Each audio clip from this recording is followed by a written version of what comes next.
Well, good evening, everybody. Welcome to the Tuesday night edition of the People Show.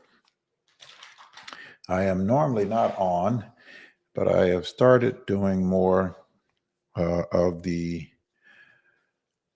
podcast because I want to start trying to commute to or communicate to as many of us as possible so that we can continue to build and continue to organize and strategize ourselves strategically.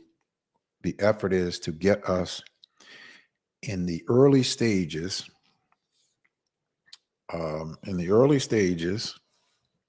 of strategizing ourselves together, so that we are not waiting for to the last minute, as we have been guilty of in the past. We don't want to wait to the last minute to start preparing ourselves or talking about when it is upon us, well, we need to do this. We need to do it right now. This is what we need to do right now and start working together. People worried about what is going to happen with the, I call the felony former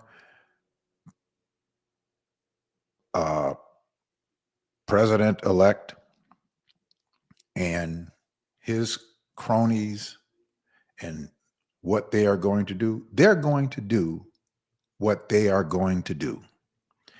But what you and I have to do, you and I, one, we have to abandon the ideology that we have used that has not benefited us. And what I mean by that is those things that have not worked for us, then we need to do away with those things and you utilize the things that will work for us. We have celebritized politicians and public service too much. Some of us get caught up in the, I know this alderman, I know this state senator, I know that state rep, I know the mayor, I have the telephone number. So what? It doesn't mean anything for us as a whole. It does not give us any power. Or if it did, then conditions would be changed in our communities. We would not have communities that are suffering the way that our communities are suffering. Now, I've been in Chicago now 40 years, well, 39 years, working on 40. I've been in Chicago longer than the community that I was born and raised in. When I moved to Chicago, I was 25 years old, had black hair, had a lot more hair than what I have now. And I love Chicago, and I have never looked back and have never wavered. There is all kinds of promise here for our community as Black people. And we have much that we can gain and much that we can do for our communities, that our communities will thrive like every other thriving community in Chicago. There's not a single poor white community any longer in the city of Chicago. When I came here, there were at least one, but there's no more poor white communities in Chicago. They don't exist. And there should not be any poor Black communities in Chicago. We have everything at our fingertips, everything at hand for us to transform the conditions that we see in our communities, from the lack of quality education institutions, from the lack of investment in housing and health, in you name it, the lack of jobs. We can change every one of those indices. And it is not going to change unless we change the way that we engage in the process. The way that we engage in the process, the way that we have been engaging in the process, does not work. It does not work for us because we have this disconnection with each other, whatever it may be, whether it is trust, I don't know, whatever it is. And I don't think I'm going to get into analyzing or trying to attempt to analyze what it is, rather than focusing on what are we going to do to change the conditions. Now, if you live on the west side of Chicago or the south side of Chicago, if you live in a neighborhood that has high rates of crime or violence, or high rates of unemployment, high rates of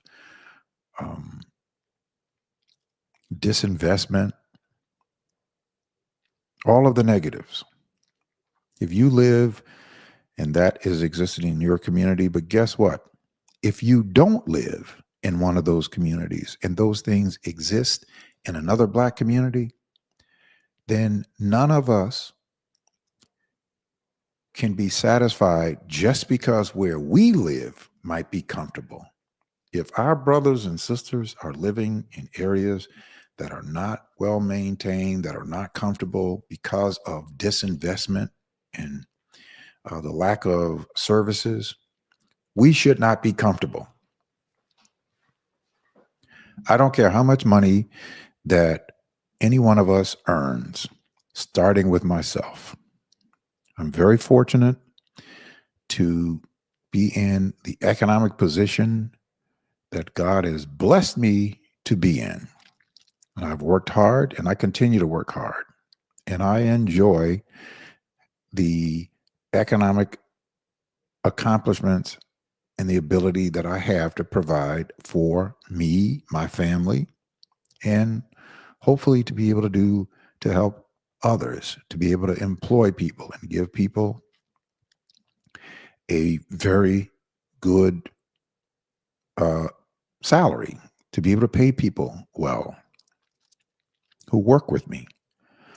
I am very fortunate, but I cannot and do not have the luxury to pretend that all is well with me, knowing that there are thousands upon thousands of people needlessly in our communities that should be, could be doing better.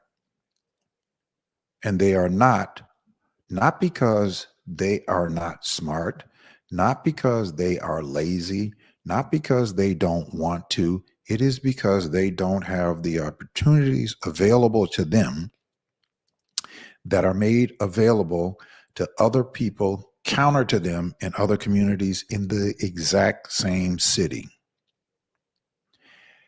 That is what you call inequity.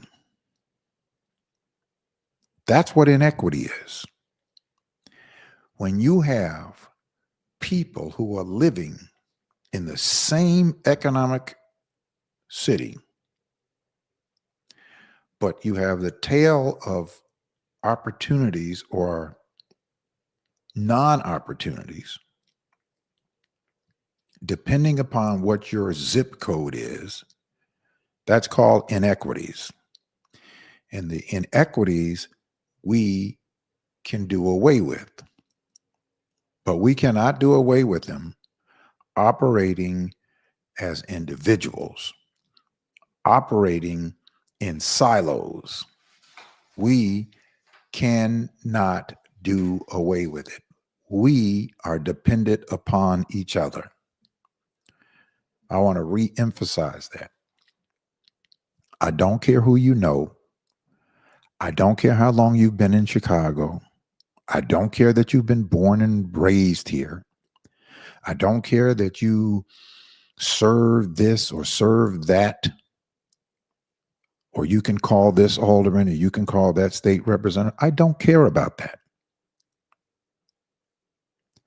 What I care about is what are we, what are we going to do to challenge the status quo?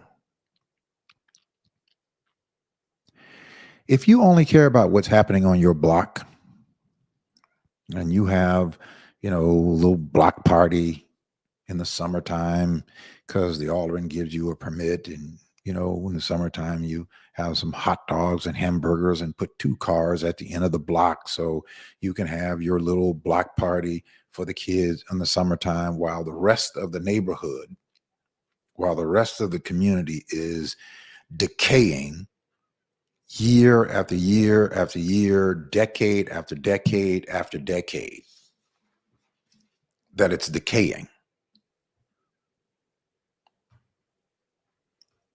That is nothing to brag about. That's nothing for us to brag about, because you might live in a community that may be stabilized, but your neighbor's community is not stabilized. Then that means that you are not stabilized. We don't have the luxury as Black people to operate as though all is well just because we may be doing well economically. I believe we have more of a responsibility to those who are not doing well, not because they're lazy, not because they don't have the ability, is because we are allowing for the inequities to persist, because our little lives are comfortable. No, they're not comfortable. And I want to make you uncomfortable. Yes, I might even want to make you feel uncomfortable, only for the purposes of asking you to think about what it is, just some minor adjustments that you and I can do that will make major differences in the lives and the economics of thousands of Black people in our community. Young Black men and women, some middle-aged Black men and women, some parents who don't have opportunity, but all they need is an opportunity. Billions of dollars are being poured into the state, poured into the city. We need to make sure that people from our community are thriving, and thousands upon thousands upon thousands of opportunity and jobs are being made available to those who want to work, who want to have a career. And please miss me with, Black people don't want to work. Miss me with those people.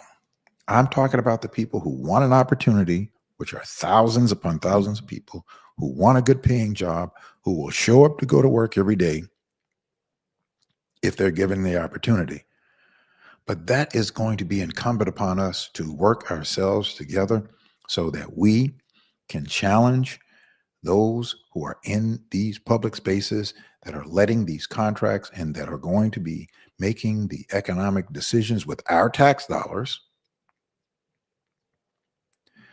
So since they're making decisions with our tax dollars, we should be making the decisions on to who it is that we entrust to make those decisions, to make sure that they're making equitable decisions that are including people in our communities. That means that we have to have a plan. And that means that we have to erase the idea of saying, well, I'm going to support this person, I'm going to support that person.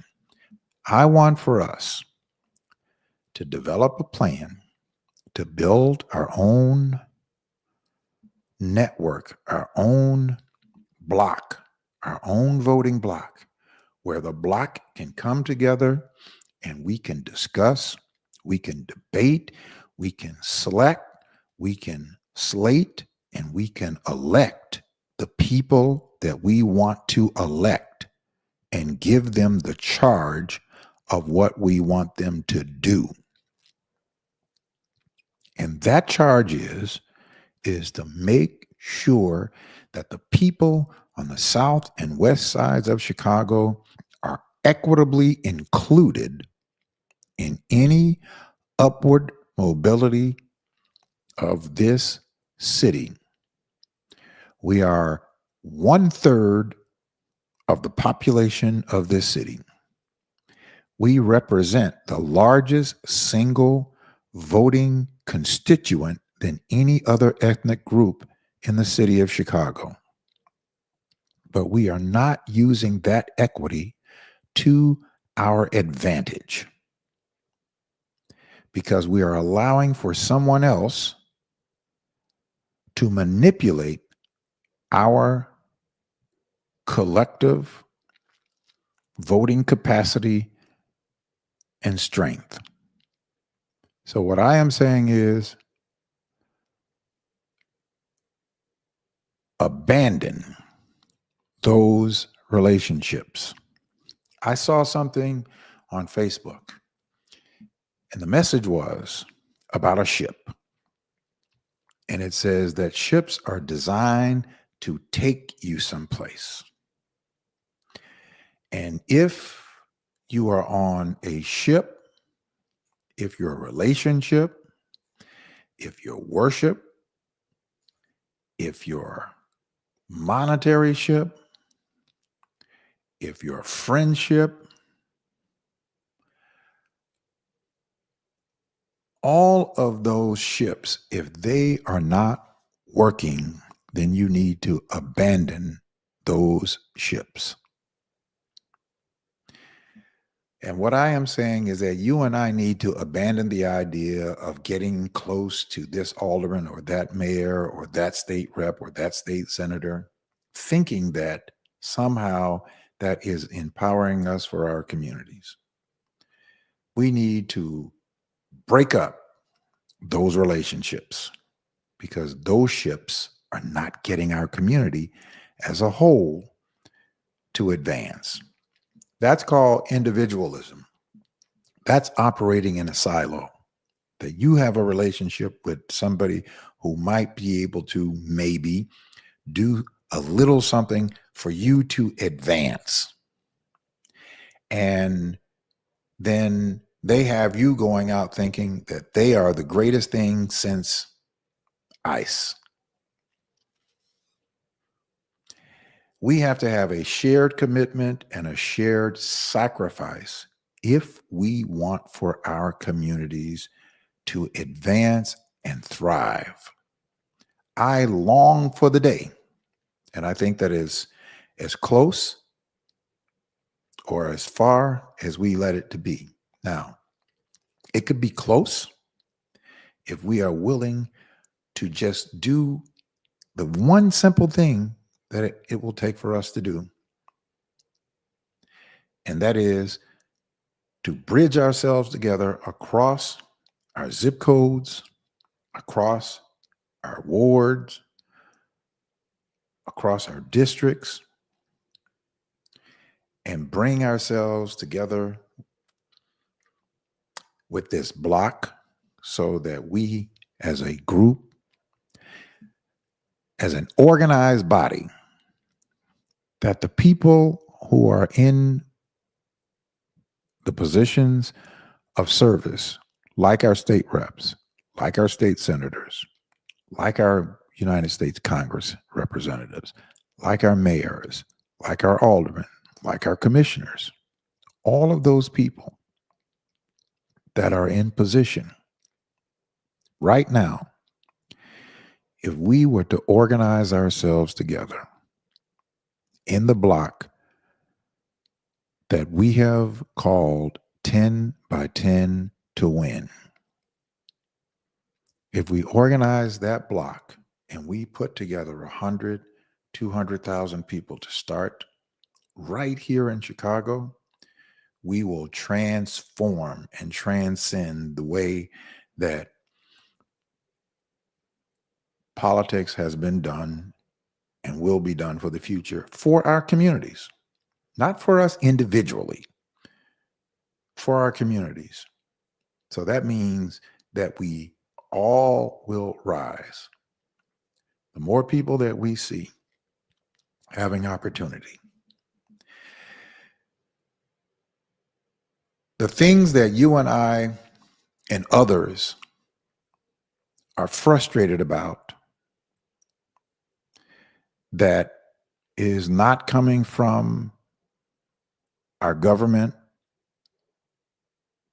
even though we have people in positions that look like us, and we ought to have people who look like us. And we ought to have people who look like us that will represent us. And we do have people who look like us that can represent us. But what we don't understand is we have to back and we have to have the power, one, to send them. And then we have to give the power to them to act on our behalf. How do you do that? You have to have the power to, one, send them, meaning that you have to have the power to select, the power to slate, and then you have to have the power to elect. When you have those three things, then you can determine what direction and what policies actually get passed. Now, if we put ourselves in a position to target a couple of aldermen, a couple of state representatives, a couple of state senators in each one of these areas, and we can do that with a body of 200,000 people, because 200,000 people, we're going to be covering a wide landscape of wards, zip codes, and districts. So that means that we will be able to vote for anybody that we select and slate in those positions. If we organize ourselves with that level of power and we can determine a couple of aldermen, a couple of state reps, a couple of senators, and we actually do that in a primary, you know what happens? The entire legislative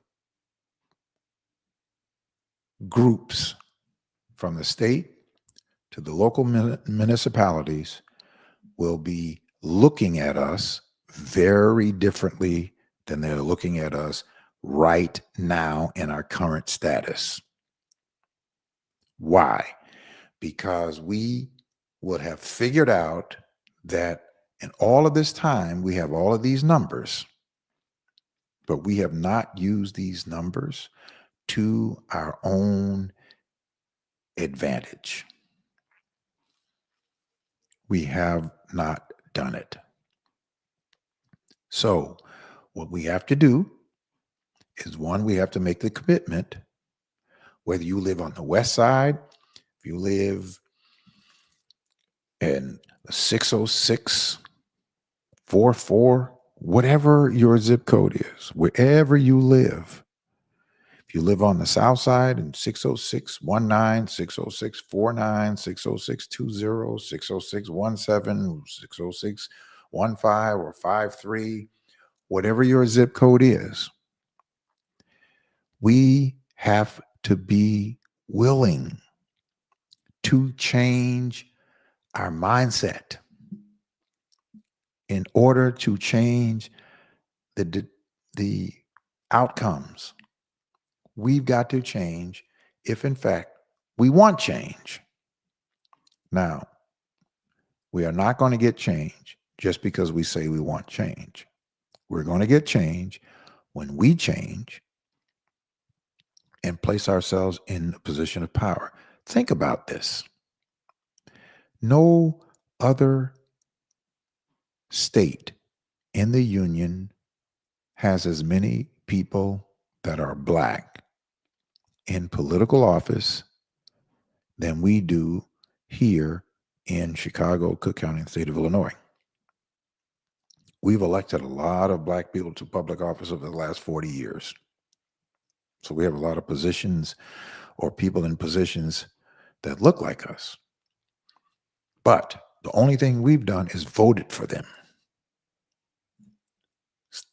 Just stay with me for where I'm going here. The only thing that we have done is we voted for them. We didn't select them, and we didn't slate them. Somebody else selected and slated them and brought them before us and said, these are the candidates that you get to choose from. We had no choice, no participation in choosing or selecting the candidates. We didn't have any participation in vetting them. They didn't come to us as voters and ask if they could even be our candidates, if we could give them our support. We were never asked. They were slated, put on the ballot, and put before us and said, here, these are the candidates that you get to vote for. That is like an arranged marriage. And I don't know anybody here in Chicago, Cook County, and particularly in the Black community, that will agree for some unknown person or group to pick your spouse and bring them to you, or pick 2 or 3 people and say to you, pick one. These are the people that I have chosen that you only have a choice to be with. But you had no participation in selecting your mate. Well, that's precisely what has happened with us in this process. And as a result, somebody else selects and slates and presents them to us. And then we individually say, oh, I'm going to pick this person. Oh, I'm going to support that person because I know them and they're going to get me a job, or they're going to get my son a job. So I'm going to go and I'm going to work for that campaign. Meanwhile, when that person gets elected, whichever one gets elected, they're not responsible to you because you didn't select them and you didn't slate them. You just voted for them. So the people who selected them and slated them decided on who the candidates were going to be and basically said to us, okay, I need you all to vote for one of them to get one of them in office because I can't vote for them. Or I'm only one vote, but I need you all to go pick one so that one of them gets into office. Then once they get into office, then I tell them what to do. That's precisely what we are living under. That's the politics that we are living under. and that we have enabled. And then we go and we complain about the person in office because we say things like, they ain't doing anything for us. They're just doing something to help themselves. Well, you allowed for somebody to pick someone for you to vote for, not for you to vote for someone to go and work for us. That is precisely what we have to change. Now, we don't have to create a third party. We don't even have to leave the Democratic Party. What we have to do is to infiltrate and fix the party by fixing and adjusting the way that we participate in that process. And the way that we fix this is this. Let me give you an example. You have a car, whatever kind of car you have. You have your car. Your car, let's say you have a 2020 Ford Escalade or Ford whatever, Explorer. The car runs pretty good. You've had the car for a couple of years. Then you start to experience a mechanical problem with the car. And you come to me and you say, Mark, I got a little problem with my car. I said, wow, how's your car? He said, yeah, the car runs pretty good, but I got this little issue that's going on. And I say to you, all right, don't get it fixed. Just go buy another car. You look at me like, why am I going to go buy another car? This car runs pretty good. There's just one couple of things that I need to have repaired. Once I have those things repaired, it's going to run like new money.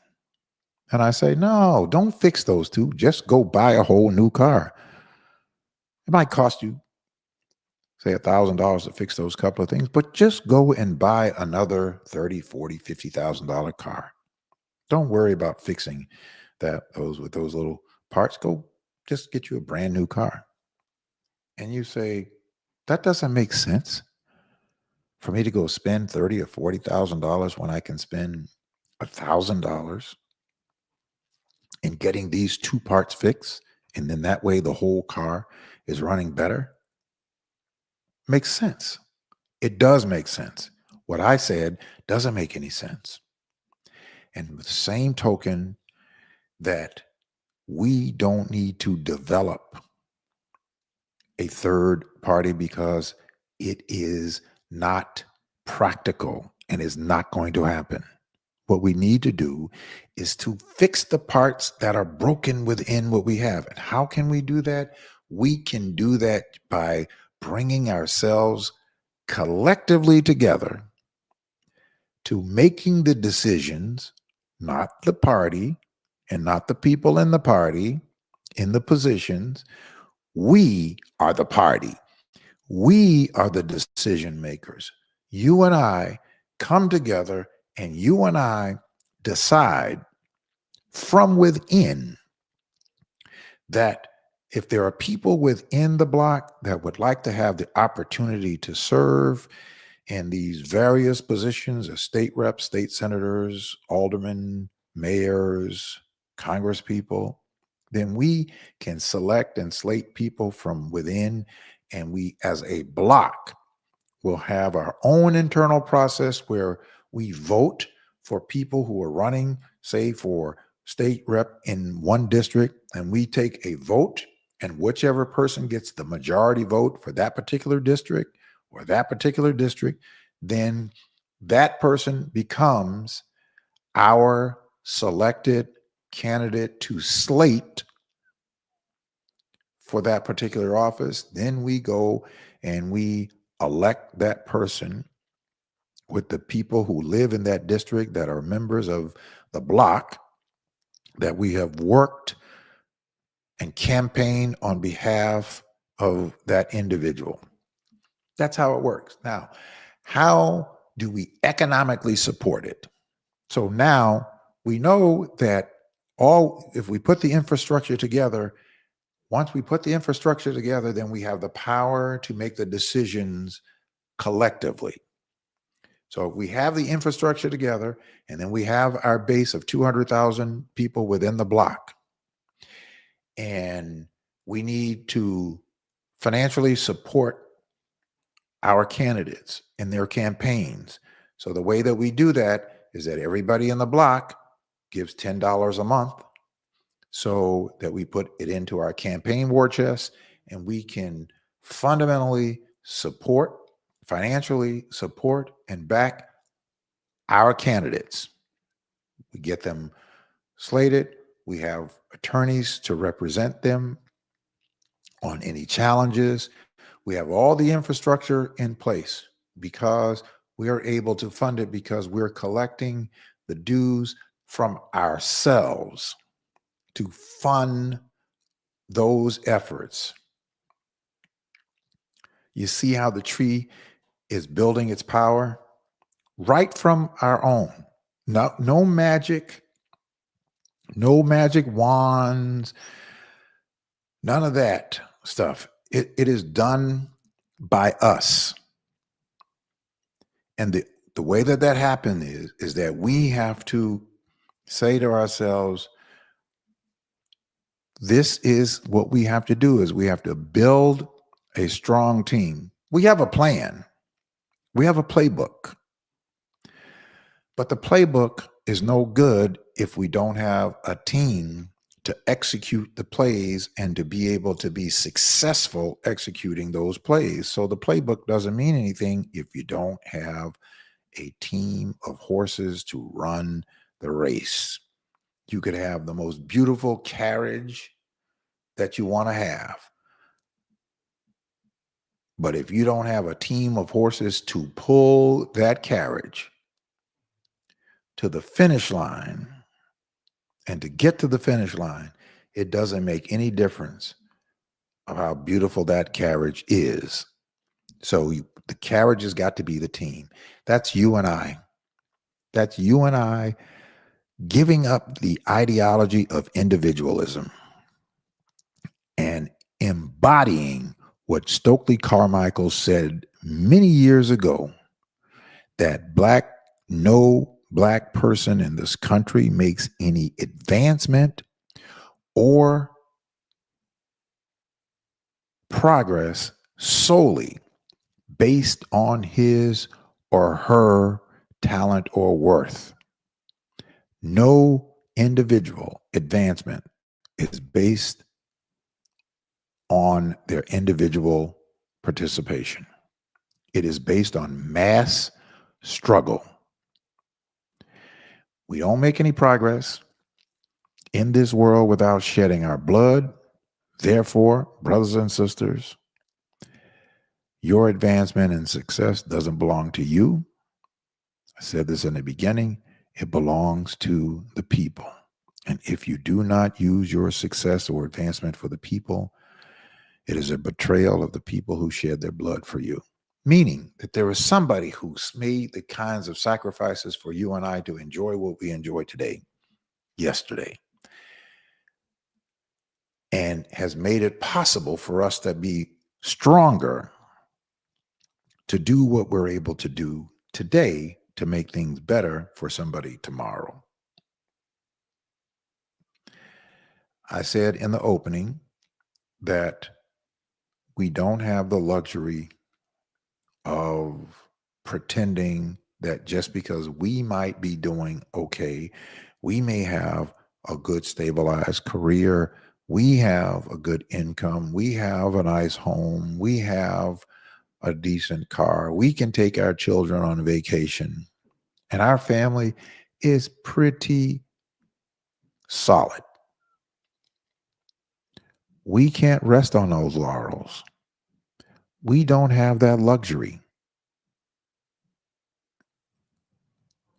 And I know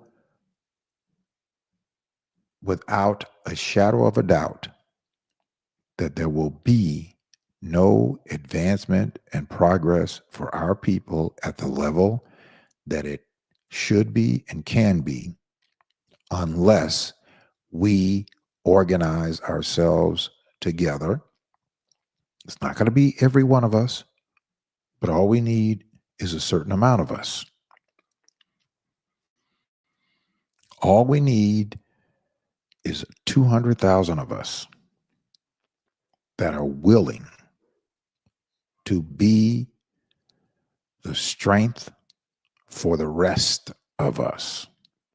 And we will be the example to the rest of us exactly what we can do and institutionalize, so that if there is somebody who has a nefarious problem with us organizing, because you do know, as I understand, that there will be people who will have an issue with us organizing when they see us organize. See, as long as we're disorganized, your opposition has no problem. As long as we are being destructive with each other, and destructive doesn't mean that I need to be taking a gun or anything violent. I can be destructive by being disconnected. So as long as we're being destructive and we're not being constructive, nobody on the other side is having a problem. In fact, they are comfortable. They are having their cocktails and dinner knowing that we are not willing to be constructive, that we are continuously willing to be destructive by being disconnected. And so by being disconnected, we are being destructive. And by being destructive, we are in disarray. We can't deliver anything good by being disconnected and destructive.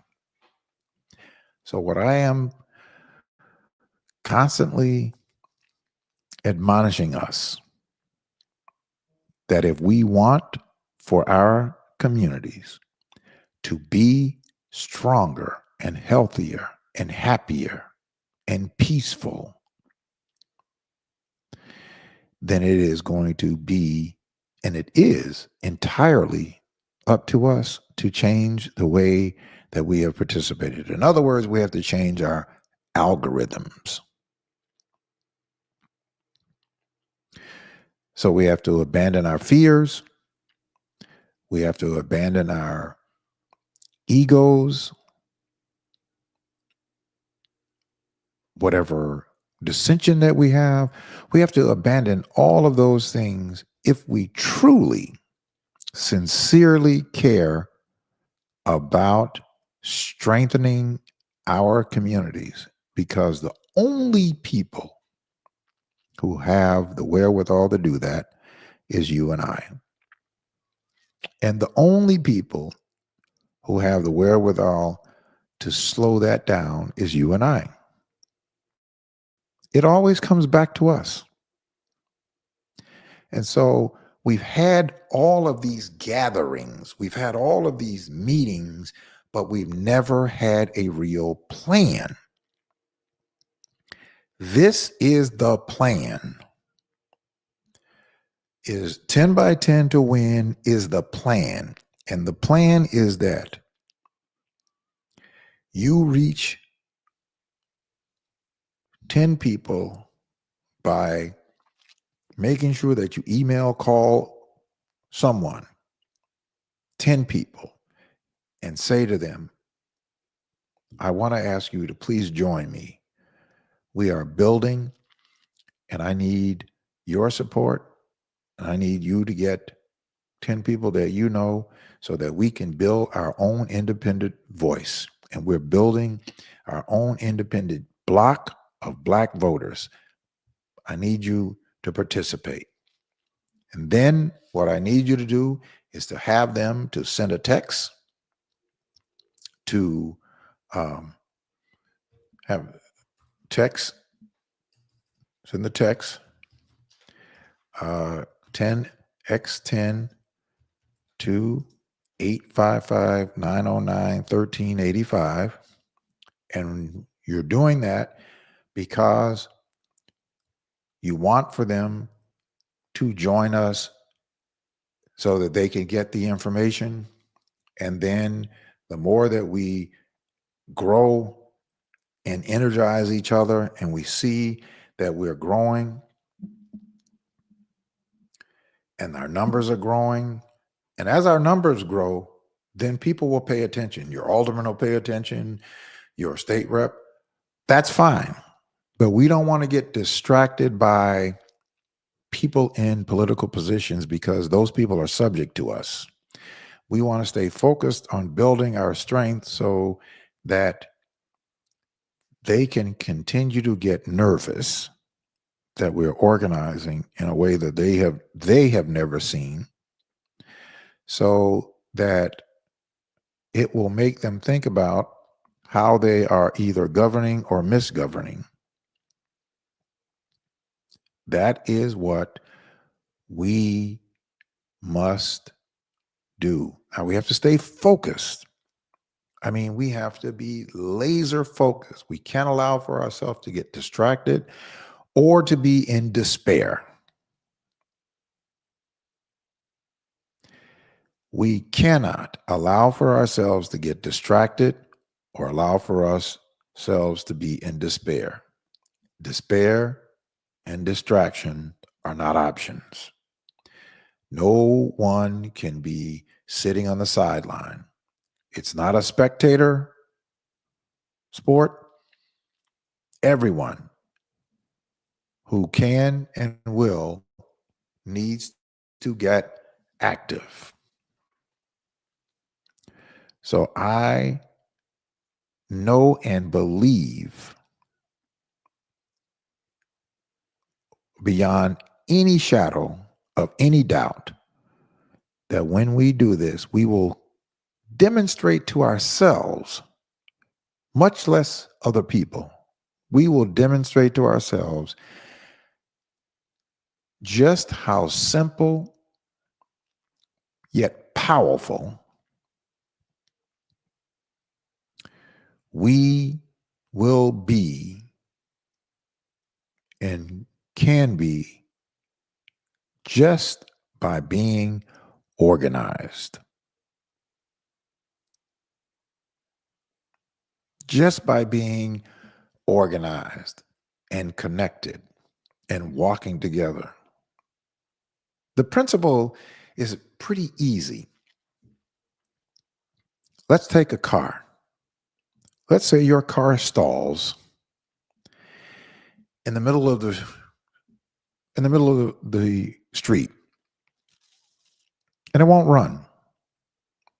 And you get out and you by yourself start pushing your car. As you are trying to push your car, pushing your car is very hard by yourself. Someone else sees you struggling. They run over to help you push the car. They start pushing. It gets a little bit lighter for both of you. Someone else runs over, starts helping the two of you push, and you all are pushing together, and it gets a little bit lighter, and the car is still moving. In fact, it's moving a little faster. A couple of other people come, start pushing the car, and it seems like you just have your hand on the car, but yet the car is moving, and everybody seems like it's not hard at all. Why? Because when you have organized power makes the load lighter for everybody, but everybody benefits in the process. That's all I am saying. And that is not anything new. It's not rocket science. It's not some brand new idea that came from me, but it is a philosophy that we have never employed institutionally. And we have wondered why in the world, with all these people who look like us that are in positions of power, that our communities are still struggling. That's because they're people in positions of power who look like us, but we didn't select them, we didn't select them, and we only voted for them. We didn't choose them. So whoever chose them got them elected because we voted for them, but they are responsible to those people, and whatever their agenda is not necessarily what our agenda is. And therefore, we don't have any power over those people. So we have to take and organize ourselves together so that we will say to them, no longer are we accepting arranged marriages. We're going to decide who it is that we are going to select and that we are going to slate. And we already have the votes counted. So we've already determined who is going to be for a particular office. When you have that kind of power, that is power. When you can determine an office or who sits in that office, you can determine that.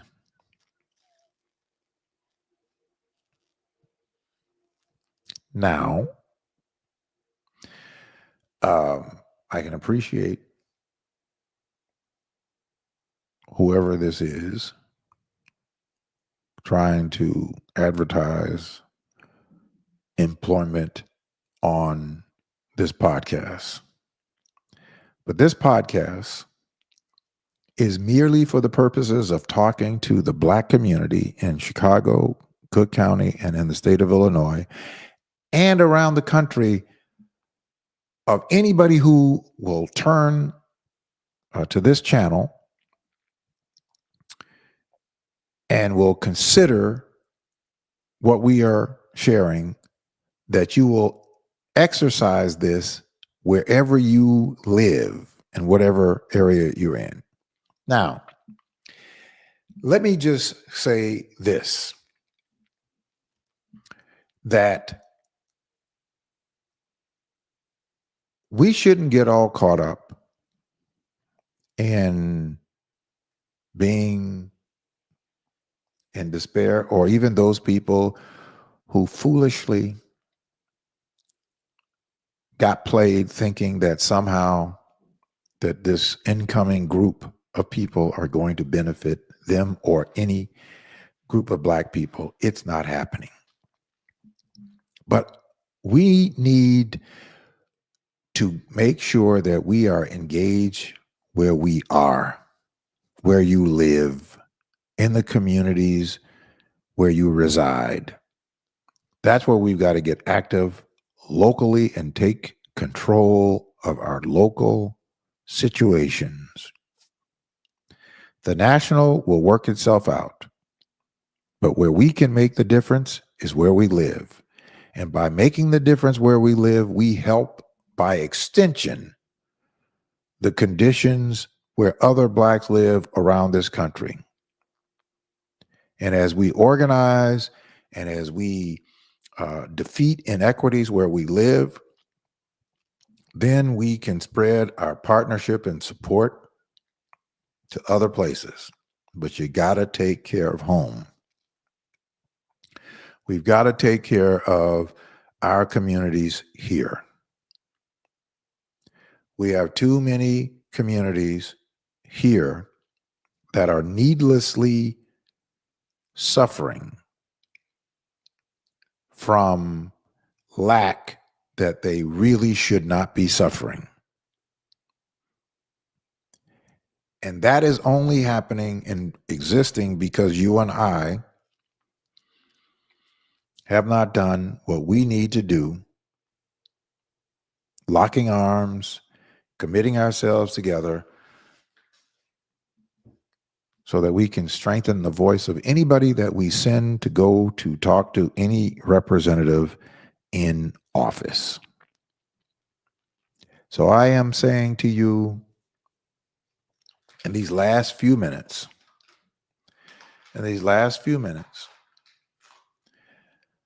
I'm saying to you, you sir, you sister,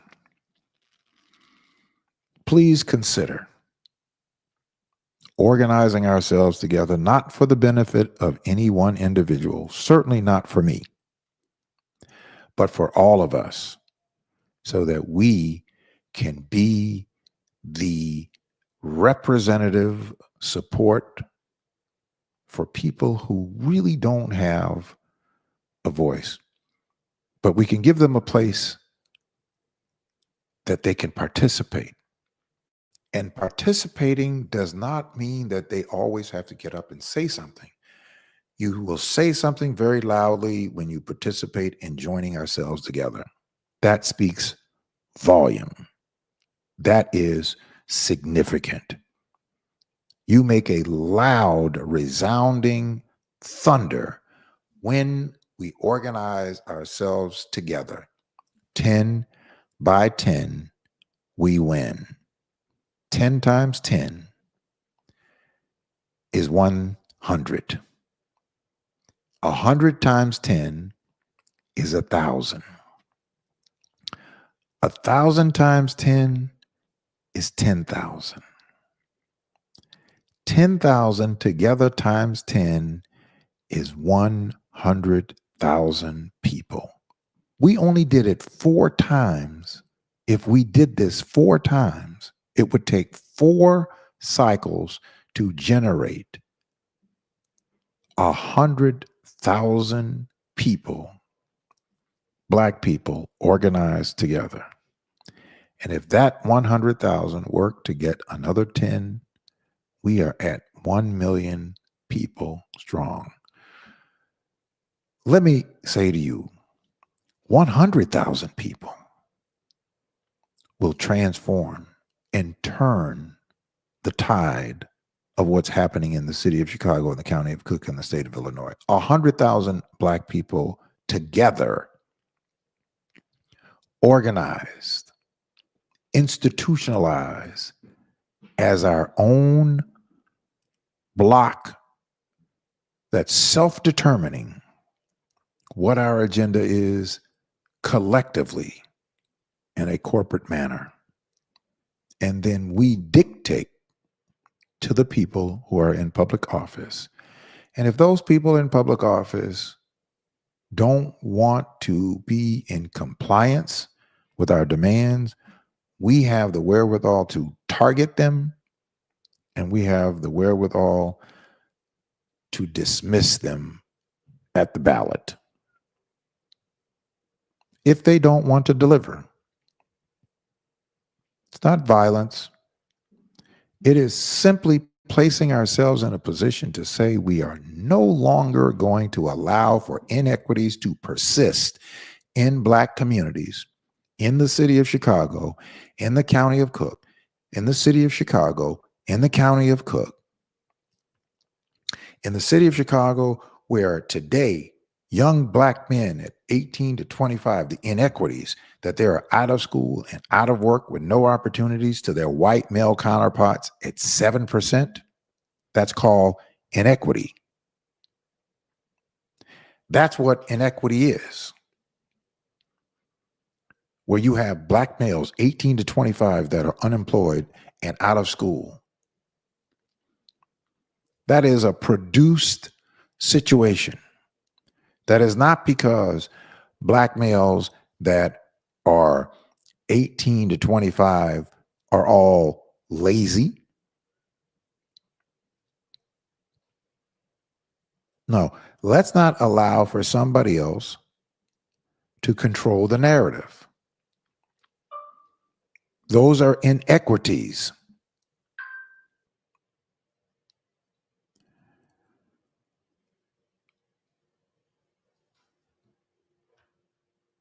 Now, you want, let's just take inequities.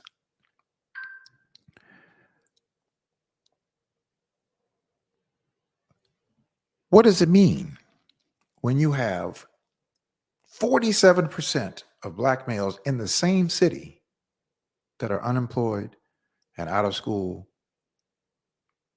in one demographic to their white male counterparts at 7% in the same city?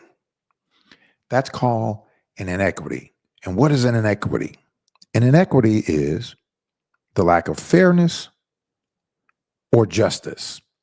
Policies aimed at redressing racial inequity.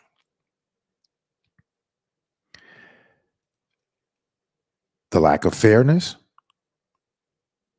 or justice. That's what inequity is.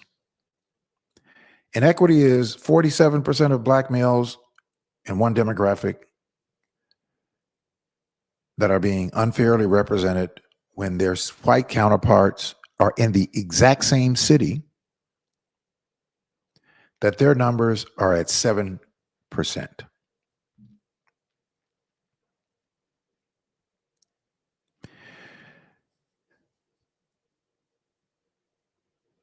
That is because you and I have been participating in this political construct in a way that has not benefited our community as a whole. And so that we need to make the adjustment. And doing that and making the adjustment is developing our block, taking control of what our plan would be, determining who it is that we're going to give the opportunity to be our representatives. We're going to break up those relationships that are not producing. And we are going to connect ourselves together. And if those people that we were in relationships with that were counterproductive, if they don't start to produce while we are organizing, now we're organizing. We're not going to wait till the election is upon us. We're going to get organized now so that we can determine the election. Determine the election. Just text 855 to 909-1385 and get in the text alert. You get in the text alert and you will get the Zoom link that will go out on Thursday that you can participate in the Zoom meeting at 6:30 on Thursday. And I would ask you to reach 10 other people in your trusted circle because they will trust you because they're familiar with you, and ask them to join you on Thursday by making sure that they do the same thing. Make sure that they send a text 10x10 to the number 855-909-1385. Join the Zoom meeting and listen to and watch the full presentation, and you ask questions. And we talk about what the structure is. We talk about what our objective is. It's very straightforward and it's very simple. And the structure will continuously evolve as we grow. So not one individual solely decides on every component of the structure. We do that as a collective. The first structure is building the block. And then as we are building the block, we will fill in these other areas of the structure, from education to economics. Because as we're building the block, we have people who are becoming a part of the institutionalized block, who have the talents in these various areas. This is the plan. This is what's important. There's nothing else that I want to talk about.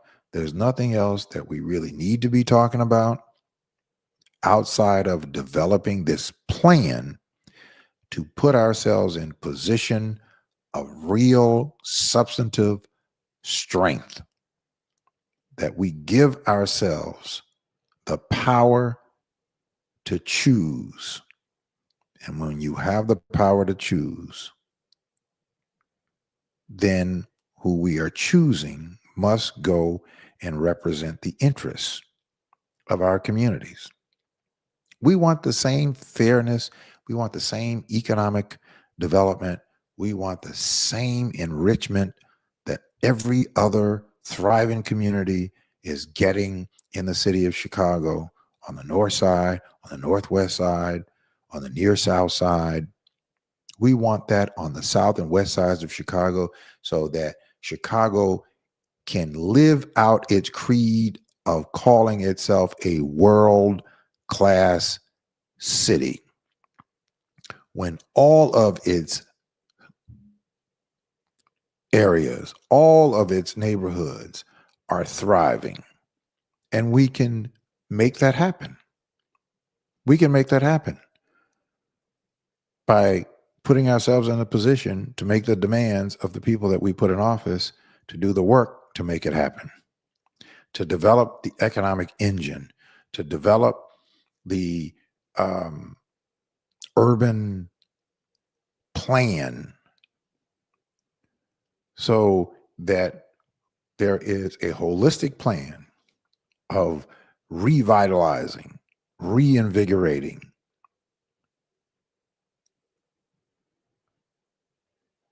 new innovative ideas, or improving the old ideas of bringing economic development and bringing industries back into our communities, where people could go to work and be at work in 10 or 15 minutes, like they did in the 50s, 60s, and 70s in Chicago. 70% of all Black employment in Chicago. Did you know that 70%, 70% of all Black employment in Chicago was in labor? You could come out of high school and go into a manufacturing company to actually start your career, to earn a very good living. And many people from our community did just that. They worked at these different industries that were spread throughout our communities, and they earned money to be able to buy a house, buy a car, take their family on vacation, send their children to school, support the Black businesses in the communities. Our communities were thriving in the 70s. Our businesses were thriving. People left their doors unlocked. Weren't worried about somebody hijacking, carjacking. And when those opportunities started to erode, there was no plan to create new opportunities. Well, there's still no plan. At least they're not instituting a plan that was actually given to them. But you and I must do differently. If we want something different, then we have to do something different. If you want to go somewhere that you've never gone, you've got to travel a way that you've never traveled. If you want to do something that you've never done, you got to do something different.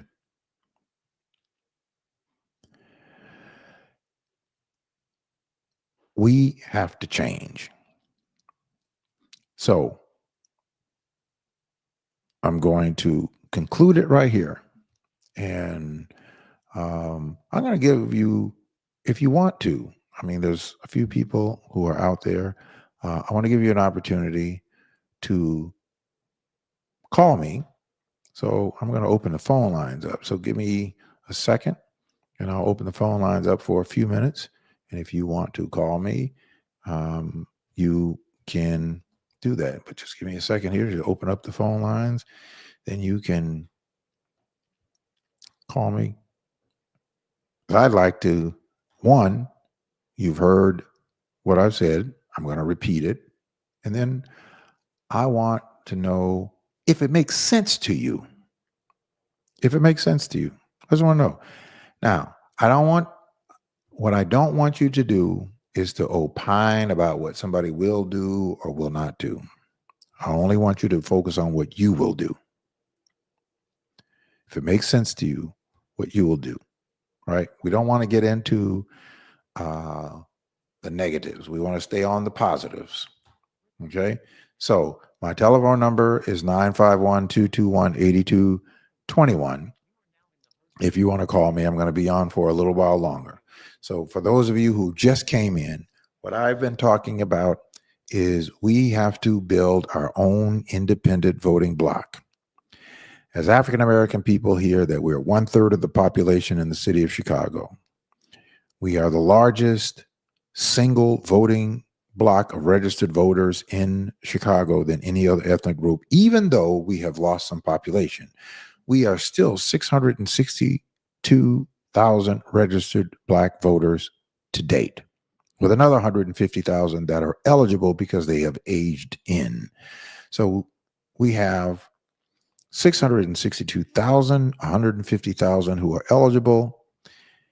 That means that we have a greater number of registered voters and that we can organize our own independent Black voting bloc to function like every other bloc does, like unions. They're a bloc. The Chicago Teachers Union is a bloc. The United Working Family is a bloc, which is headed up by Stacey Davis Gate, who is the president of the Chicago Teachers Union. I don't have any problems with Stacey Davis Gates, nor do I have a problem with the United Working Families. What I have a problem with is that the Black family, we have got to establish our own bloc because guess what? We have more numbers than United Working Family and we have more numbers than Chicago Teachers Union. Again, not dumping any shade on the Chicago Teachers Union because the Chicago Teachers Union is strong. They made a commitment to be strong with their 30,000 members. But that 30,000 members has influenced a whole lot of other people. We're 662,000 people in Chicago. Why can't we influence and build our block starting with 100,000 and build it to 200,000 and go from there? 100,000 to 200,000, we will transform politics as we know it. Because out of that 200,000, nobody else outside of us influences us and picks candidates for us or people who want to be representative.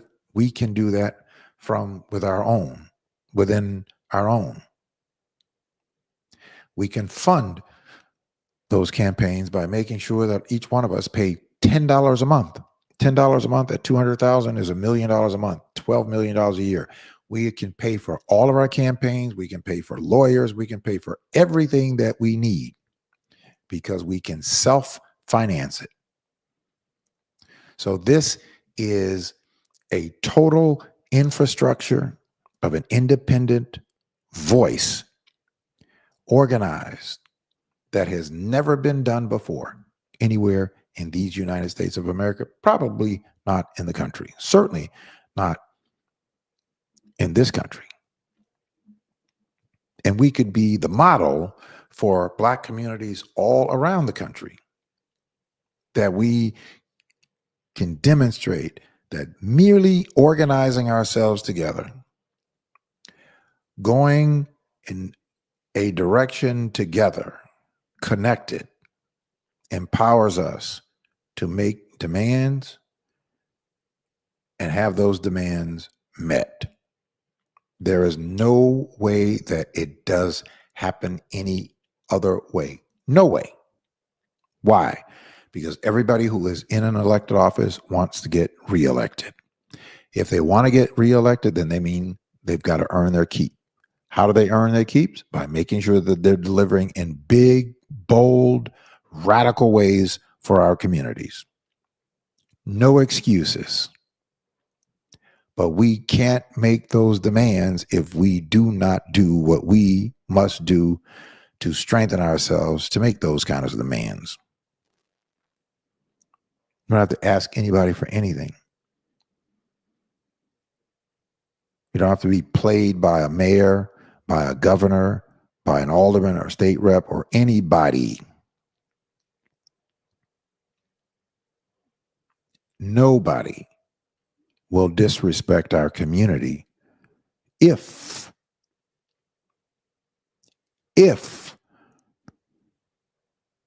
that's the condition. Nobody will disrespect us if we do what we need to do. They will continue to disrespect us if we disregard doing what we need to do. It is really just that simple. It is that simple, and it is paramount. All right. I'm going to leave it right there. I want to thank you all for your time. I'm going to come back and we're going to have this conversation. We're going to have it over and we're going to have it over and we're going to have it over until it connects, until it compels more of us to connect ourselves together. 10 by 10 to win. All you have to do is text 10x10 to the number 855-909-1385. Get others to do the same thing so that you can receive the Zoom meeting link on Thursday, and then you can participate in the link. And look, the more people that come and that join, it encourages the rest of us. It motivates the rest of us. As when you have more people to come, it'll motivate you. So this is a relational thing.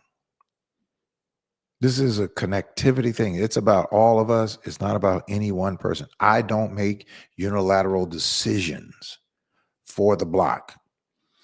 What we do is we get together as a block, and the block, we discuss, we debate, and then the block votes. And whatever way that the block votes is the way that I have to carry the message. Even if the block vote is for something that I might not agree with, but because those are our bylaws, is that when we bring something to the floor, we discuss, we debate, we advise, we consent, and then we vote.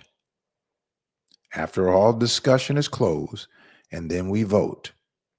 And then whatever way the block has voted, then I, as the director, have to carry that message forward.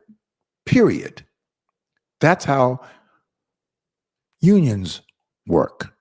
The president of the union is not the dictator of the union. The president of the union serves the people in leadership and is their spokesperson. And they go and they speak to the powers that be, and they carry the synthesis of the message from the body to whomever it is that they have to advocate. So I look forward to more of you joining the block and participating, I look forward to it. I look forward to us strengthening our voice and strengthening our communities so that we finally set an agenda to move forth that we want moved forward in our communities all across the landscape of Chicago and Cook County, and by extension, the state of Illinois.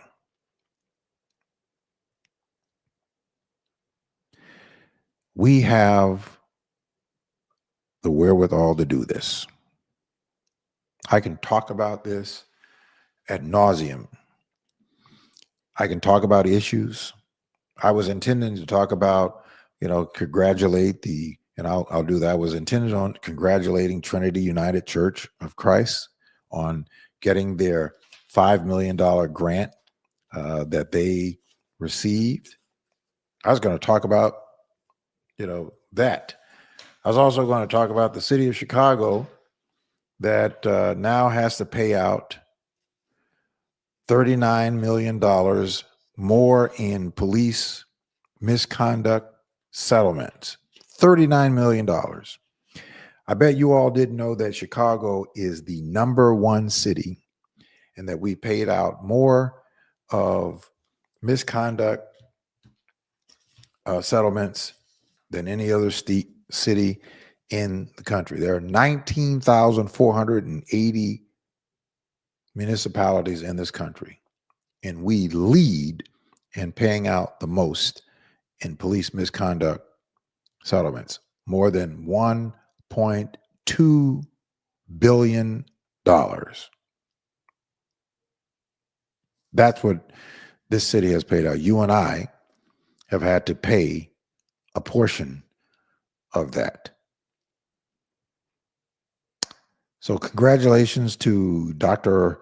Otis Moss III and the United Church of Christ Church for the Lilly Endowment, Inc. grant that they received. And congratulations on Roseland. I read today that the mental health clinic in Roseland is being reopened. Congratulations, and we thank God for that, and that people who need that support will be able to get the support that they so badly need. And hopefully that is just the beginning, that we'll have other facilities that will be available for people who need that type of support. I was going to go into it, but I'm not going to go into it tonight. I'll probably deal with it on Monday night or later on in the week with the whole Pete Hegseth confirmation hearing.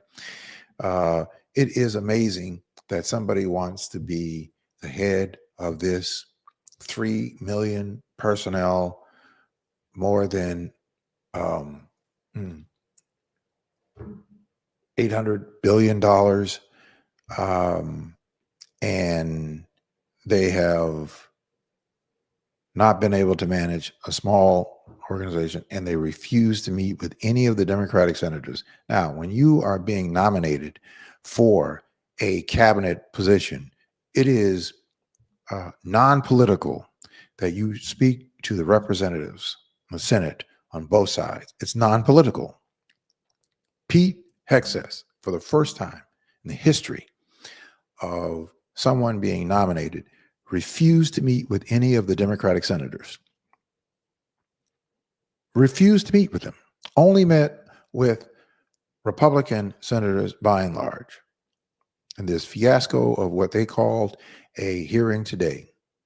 So, but I've got some clips my producer is putting together that I'm going to be talking about that and playing those clips on a future podcast coming up sometime this week or this weekend. But I want to ask you, I want to reiterate to you again, those of you who stayed with me, please please text 10x10 to the number 855-909-1385, and then reach out to others and ask them just to come to one meeting Thursday night, listen to what the plan is, and see if the plan makes sense to you all and if they are willing to work the plan.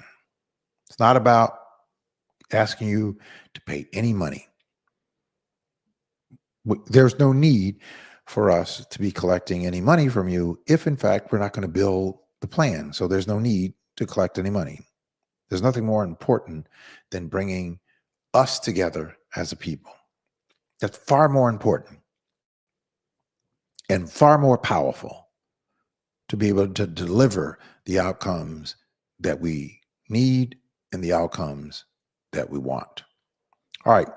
I'm going to leave it right there. Thank you all very much for tuning in tonight. And I hope that I said something that made sense to you and that will certainly encourage you to become engaged and involved, and that you will send that text 10x10 to the number 855-909-1385. Text 10x10 to the number 855-909-1385. Thank you all. I want you all to have a fantastic night. Be safe, and we'll talk to you another time.